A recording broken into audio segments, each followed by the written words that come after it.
So in other words, Sergeant Ain po. Captain, that's not a hot pursuit. Yes, Kasi sir. it's not a hot pursuit in another sense. In a sense of it, di ba? Yes, sir.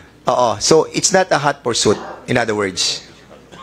Sir, that para sa paliwanag sa amin, sir, ng another lawyer, sir. Yeah. That is But in accordance with yes, that, Congressman Acop is whispering to me that the ruling Yes, sir. of the fiscal was hot pursuit. Yes. So there Yes, was a hot pursuit that was considered Yes, by sir. the fiscal, and we don't Yes, sir. we don't disagree. Sa ngayon, sa mga sinasabi ng fiscal. But what I'm trying to point out is ask you if from the moment that you were able to find out that there is a people of interest doon sa Mikasa, and you went there actually, and then you don't have the personal knowledge pa rin po during that time that they were in fact the perpetrators. no, sir, because yeah. hindi namin, sir, in-inspection, sir, yung sasakyan, sir, saka yung kanilang tinitiran, sir. Kasi, sir, may rules po yung Mikasa, sir, yung resort nila, na pag mayroong mga tumutulog doon, sir, hindi, sir, pwede basta-basta, sir, na pupuntahan, sir, sila doon sa loob, sir.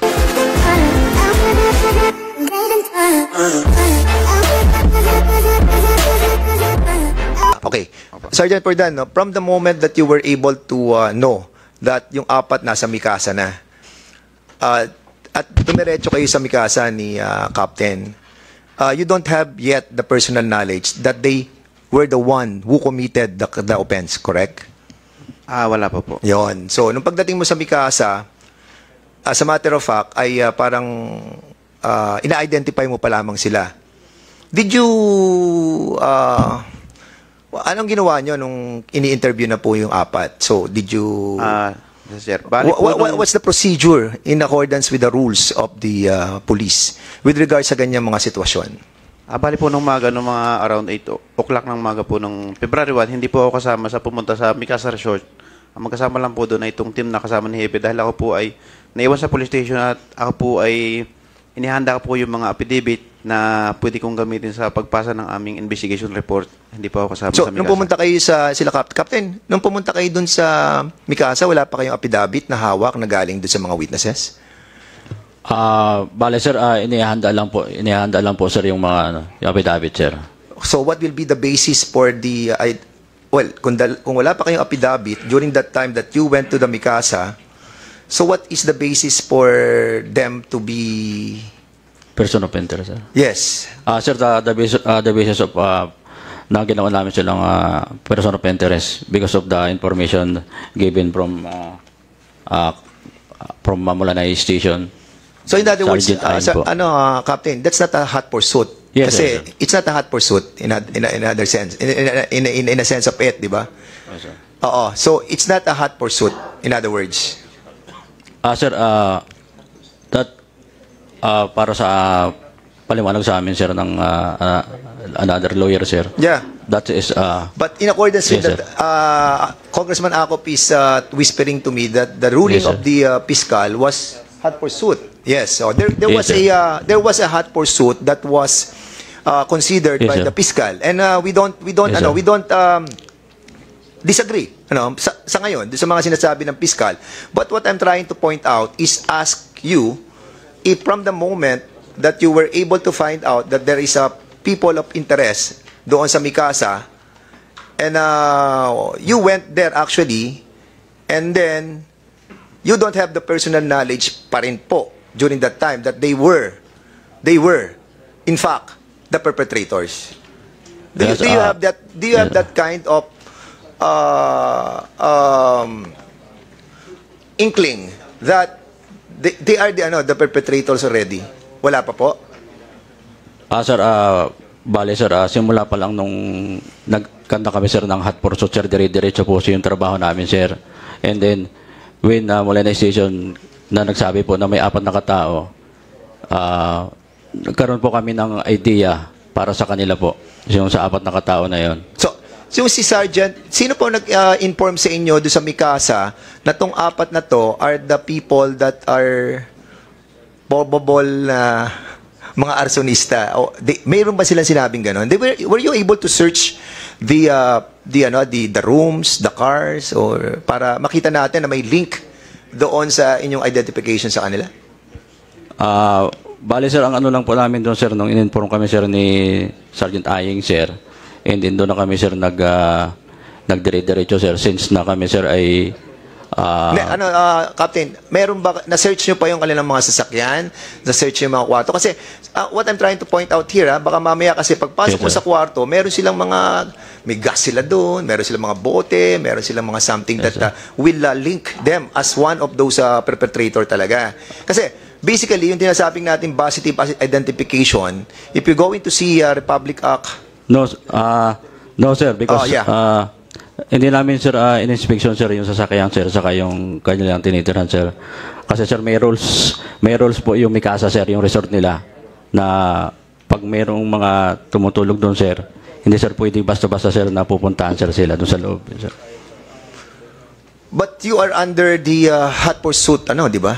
Hot Yes, sir. pursuit situation. Yes sir, bali ang nangyari doon sir, Kung meron tayong parang warrantless yung arrest natin, yes sir. di ba, it goes to follow that search of the premises must be considered as well, considering that this is a hot pursuit situation. Yes sir. Bale sir, ang ano nun sir, ang naging ano nun sir, nagkaroon kami sir ng nung nagresponde kami sir ni Sergeant yung Portdan sir. So nagkaroon kami sir ng kumbaga sir kaisipan sir na yun sir ay resulta sir nung had just been committed sir, nagkaroon na sir ng arson. And then noong pagpunta sir namin nung hapon sir, yung picture na pinakita namin sir doon sa cellphone sir, pinakita namin sa Captain, medyo ingat sa mga salita, Yes, sir. kasi hindi pa naman well, anyway, you just have said that had been committed, but yung time na yun na pumunta kayo doon kasi hindi nyo pa rin kasi alam na sila talaga. Nag-base lang kayo sa sinabi na may 4 na dumating doon. Yun yung kaninang tinanong ko sa iyo, di ba? At sinabi mo na, yes, oo. At hindi naman sinabi ba ni Sergeant Iyang ba yan? Aying, sir. Aying. Sinabi ba niya na meron ba siyang personal knowledge na yun talaga ang sumunog, yung 4? Wala naman sir. Wala, okay. So in other words, talaga in-invite nyo lang muna. Tapos, after the invitation, you have taken their pictures, parang ganun. Yes sir. Bali po ang nangyari po noon sir, nagkape po kami sir, and then But you haven't secured the affidavit yet during that time, no? Why not just bring the witnesses in the Mikasa in the first place, in the first time that you went there? Mr. Chair, malalayo po kasi sir yung mga witnesses sir, since na umuwi sir sila. Na kompleto namin sir sila isa hapon na po sir. Okay. So doon yun sila na kumpleto doon sa station. Yes, sir. Kaya doon yung dinala yung picture, pinakita sa kanila. Yes sir, yun po sir. Okay. So the pictures that you have presented, you have presented to the witnesses. Is it the standard procedure of the PNP to present pictures? Ano pinesent nyo? Yung picture na yun? O marami kayong mga pictures na pinresent?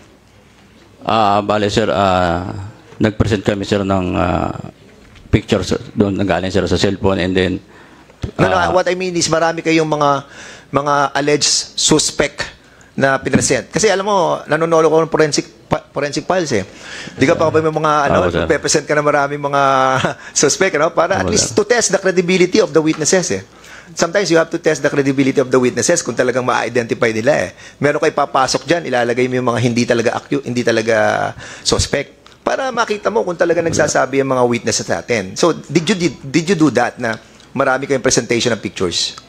ang nangyari sir, pag-present namin ng picture sir is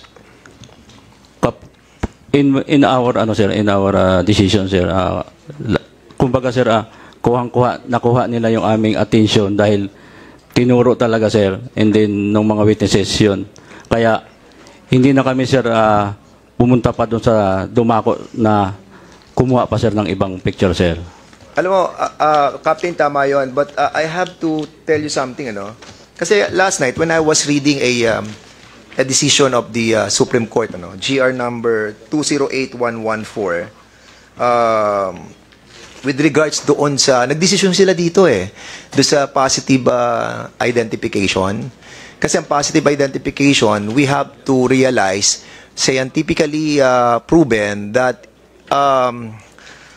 yung human factor natin to record everything in our minds, no? Yung capacity natin o yung facilitator natin is that not 100% accurate. Kasi hindi naman tayo video recorder di ba? Yung utak natin hindi video recorder, so hindi mo siya nare-record lahat. Kaya nga, ang sabi dito sa decision nila, that out of the 250 cases that they have what do you call this, an expansive examination of 250 cases of wrongful conviction where convicts were subsequently exonerated dahil nga doon po sa maling eyewitness identification. It is not 100% na dapat natin tinitingnan ng focus. Not only the allegation of the witnesses at being considered. We have to consider a lot of factors. Like for example, may ibang witnesses as well that nagsasabi na hindi sila. May CCTV na meron tayong nakita. Meron sinasabi ang Bureau of Fire na nakabonet sila. May witnesses na nagsasabing gano'n. So, in accordance with the decision of Supreme Court, yung tinasabi nilang identification nung sa eyewitness identification, 76% doon nagbigay siya ng wrongful conviction because of the positive identification lang. And that's the reason why we have to consider yung sinasabi na ibang factors, hindi lamang doon sa nakita ng witness natin at doon na tayo nag-focus. Kasi basically, sa nakita ko sa inyo, doon na tayo nag-focus hindi na natin kinonsider yung ibang bagay. Di ba? And yung tinatawag nating police lineup, di ba? Ilang pictures ang pinakita nyo? Yung 4 lang? Nung dinala nyo na sila sa estasyon, yung 4 lang po ba ang pinahilera natin doon? Or we have other, may other po tayong mga suspects? Bale, 4 lang po, sir. Ayun. So, anyway, I will try to continue my kasi I was asking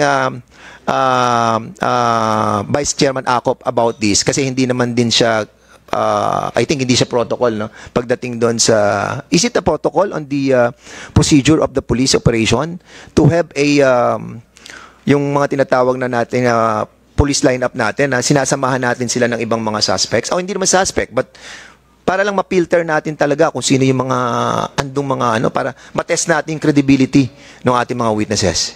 Meron bang ganun procedure? General Lucas, meron bang ganung procedure? Sir, meron pong procedure, sir. Ano nakalagay sa procedure natin? Dapat, sir, may mga kasamang iba. Ayun, yun ang sinasabi ko.